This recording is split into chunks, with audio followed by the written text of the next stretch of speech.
Welcome back to another episode of What the Hype. We looked for the light, as the sign that was graffitied on the brick said, but all we found was more apocalyptic horror. It's kind of a bummer, guys. I was looking for bugs. I was expecting to see, I don't know, some fireflies. Maybe they're all gone. I don't know. Yeah, it's a little bit of false advertising if you think about it. Did we see a single actual firefly? No. And a couple in Wyoming said that they get them in the summer. Oh, there we go. That's okay. It. It's the wrong season. Well, welcome back to this wonderful Last of Us new coverage show version of What the Hype. If you listened to our episode last week, we talked about what made season 1 of the TV show on HBO great. And now we're back. We're letting our hair down. Laura did not get the memo, but we're going all spoilers, all in for this episode. Yeah, and Eric, I'll just say I'm in Florida right now, and it is hot as balls honestly, so nobody wants to see that. Okay, understood. Yeah, I'm in Texas. I sympathize. Yeah, but you're more committed. Clearly, I was like, nope, messy bun. Well, anyway, I put my hair down for this, and I put a particular poster up as well.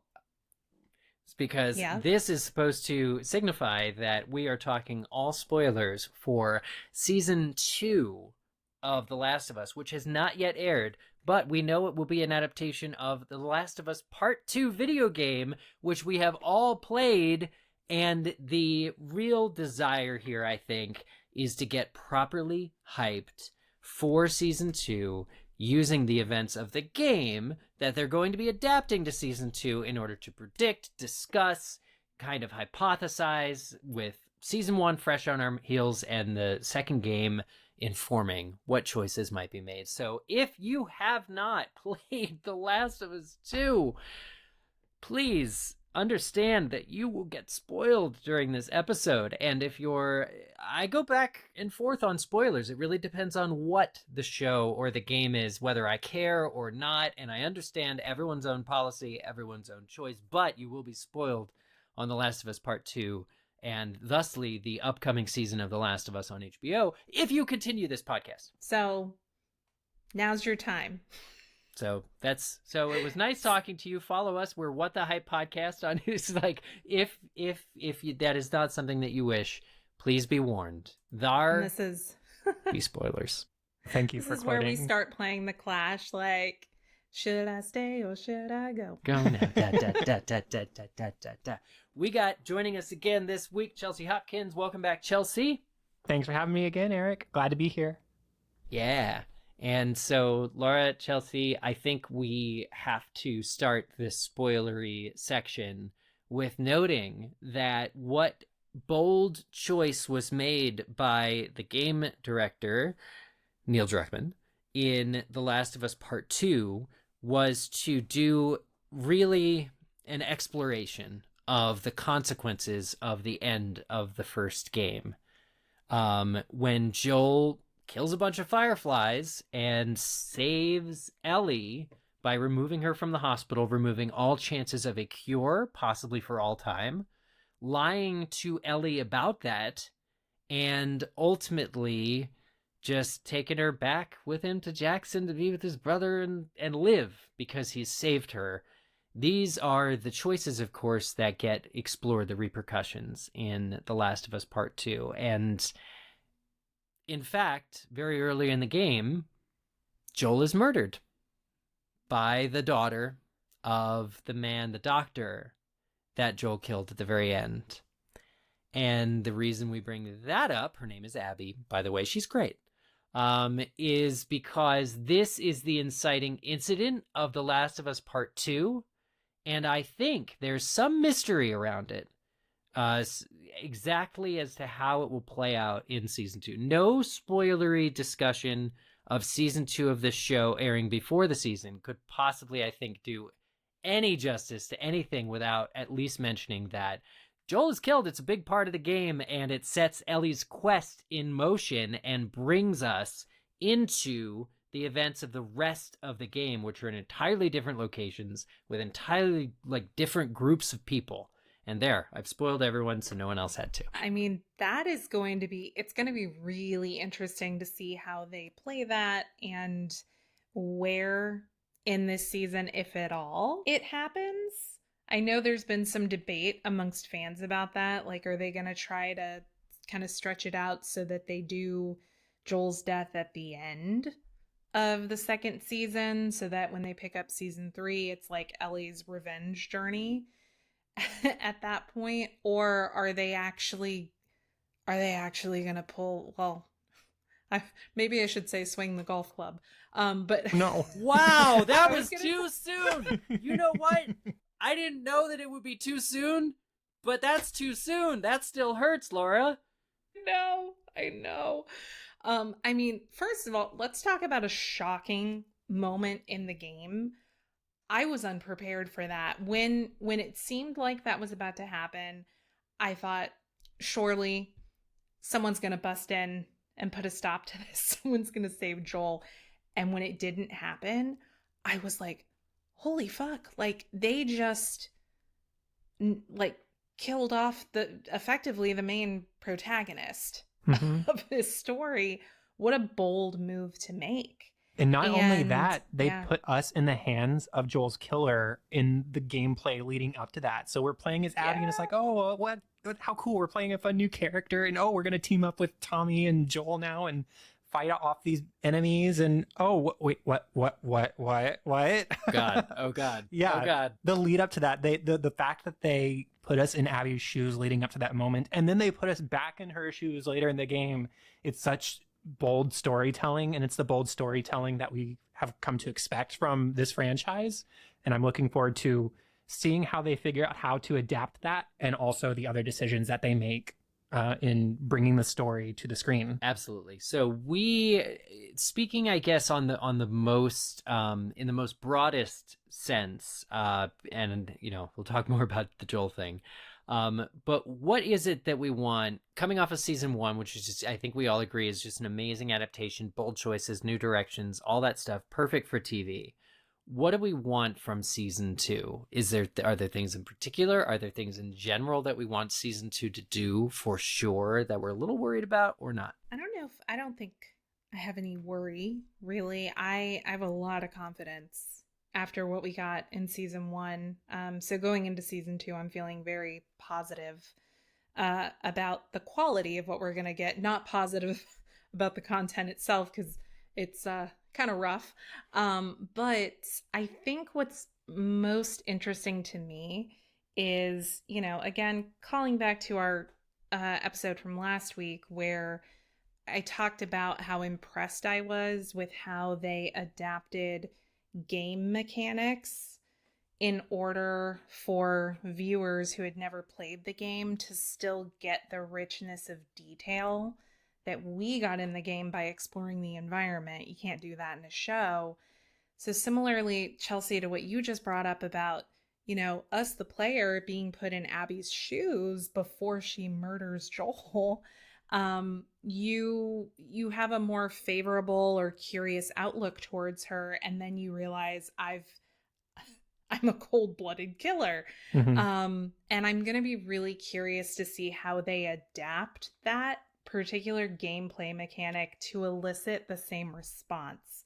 I don't know if it's just that the first episode of the season is gonna be totally about Abby and establishing her. Maybe they'll play around and jump around a little bit like that, but I'm just really curious to see what kind of creative storytelling devices they're going to use to accomplish what the game accomplished. Right. I am really curious to see how they handle Abby, because something that is so important to the success of the storytelling in the game, The Last of Us Part 2, is that we have to like Abby in some regard, or we have to at least understand her. And so it is incumbent upon the showrunners to do that to us. And whether that means we get a lot of Abby's perspective in this second season, or whether we get just Ellie's perspective in this season, and then in a future season we come back and relive events from Abby's shoes. Like, I don't know exactly how they're going to make this work, but we have to attach ourselves to Abby in some way. And I'm so curious to see how they manage to pull that off. And I have faith that they will, but I'm curious to see how. And it's interesting too, because we've been told, I mentioned this last week, but the story of The Last of Us Part 2 will span more than one season of the TV show. Druckmann has said this. Mazin have said this. Mm-hmm. And so there is some part of The Last of Us Part 2 game that will not be on this season of TV. And in fact, this gives me some pause. Season 2 of The Last of Us is going to be 7 episodes long, which is shorter by 2 full episodes than season 1. You've got a video game that was 4 times longer, and the first attempt to adapt the first part of at least the game in whatever way they're choosing to is shorter than it was the first game. And I'm just blown away. These facts, how's it going to translate? What's going on? I'm very excited because they wouldn't do that. They could have as many episodes as they want. They could do 13. You know that they have a clear plan. And I think the effusive praise that we have, or like the confidence, the trust that we have for Mazin and Druckmann specifically adapting, Druckmann and their work is so unparalleled and so successful that we have to kind of trust. But again, we've just grown to love Joel and Ellie. That was all season 1. It's Joel and Ellie, Joel and Ellie, Joel and Ellie. And for The Last of Us 2, Part 2, the game, honestly, Ellie's the villain. Mm-hmm. Yeah. If you look at the game as a whole, Ellie is the villain in that game, just as Joel was kind of at least an anti-hero and maybe the villain of the first game. Right. Part of preparing for our discussions tonight, I listened back to Eric, your and my original talk through of The Last of Us 2 back in 2020. And one of the things we talked about in that game was when we played as Abby and we have that confrontation with Ellie towards the end of the game, just how terrifying Ellie as a protagonist or as an antagonist is, right? Yes. Like they put us in the situation where we are now playing as a character in opposition to one of our main characters from the previous game, who is now our bad guy, and she's terrifying. And absolutely.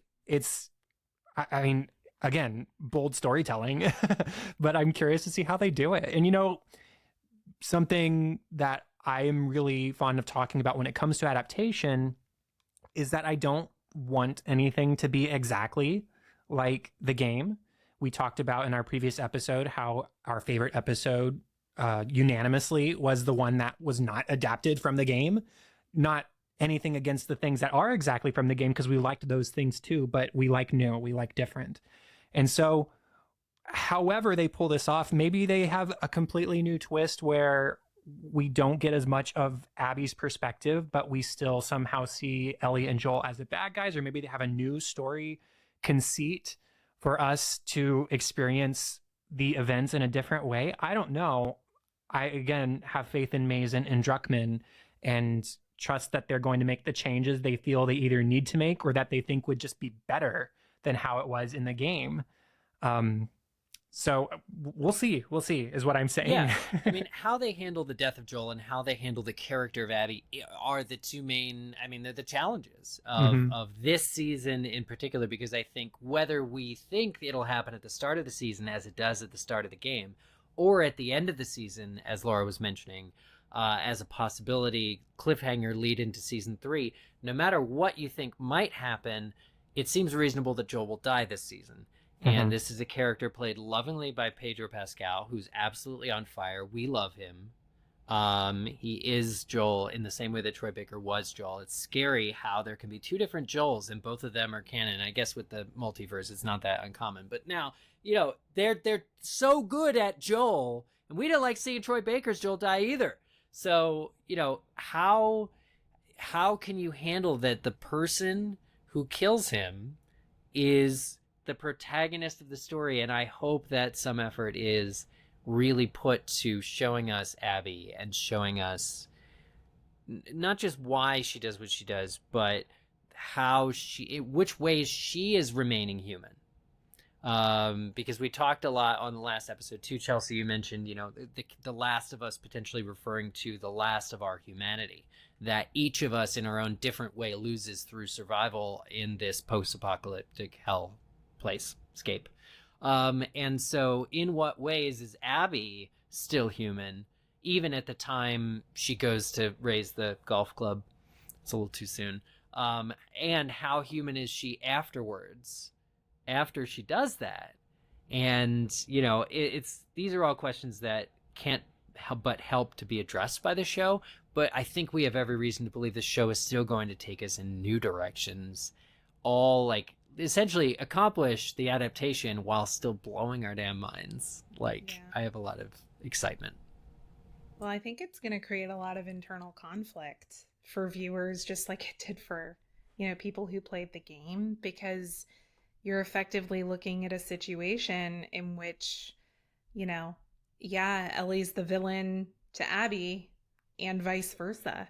I mean, Abby is over here like, not only did you kill my dad, and by the way, Abby didn't know Joel and Ellie from Adam. So Joel killed her dad, but he also robbed the world of a cure.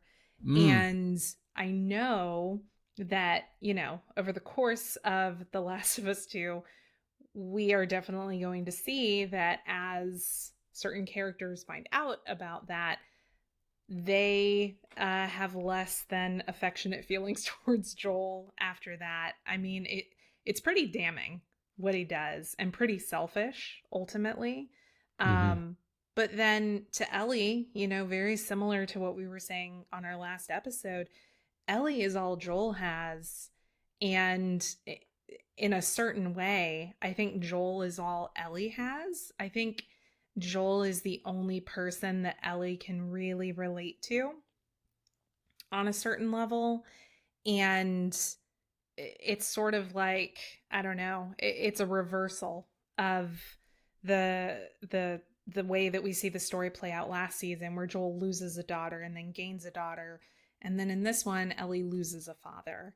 And she's very quick to want to take revenge on the person who took her father from her. But then as a viewer, you're going to be having that internal debate of like, well, they're not, like, neither one of them is entirely wrong, but at the same time, they're both right, but they're also both wrong. And that's the conflict. Right. What you were saying too about how Joel is the only one Ellie has, even just going off of the show in season 1, when she is so disappointed at being left for Tommy to take the rest of the way, you can tell that she has no interest, not because she has any reason to dislike Tommy, she doesn't, but because Joel is her protector. What she says to him, you want to think I'd be safer with Tommy, going with Tommy, but actually I'd just be more scared. That's like, hey, you make me feel safer, and that's not nothing. She says to Joel. And so the ways also in which, even from the first episode of the show, season 1, Ellie has this capacity for violence, or she's attracted, I think, to violence. That thread from way back when, which is slowly, like slow burning, is going to come to a head when she's essentially driven to commit these acts of violence and more acts of violence. I was thinking of that same moment just now, Eric, where in episode 1 of season 1, so to start off at the beginning of the episode, when everything starts going down for the first time, Sarah witnesses Joel kill somebody, a neighbor, and is terrified by this. She says, "You killed her." Like, she can't believe it. She cries. Like, it's a terrible thing that she's just witnessed. At the end of the same episode, as Tess and Joel and Ellie are escaping from the Boston QZ, Joel beats this Fedra guard to a pulp, and Ellie stares on in fascination. She's like, intrigued, like, wow, this is something that I could maybe participate in one day. And as you were saying, The Last of Us season 2 is going to be that specifically, I think.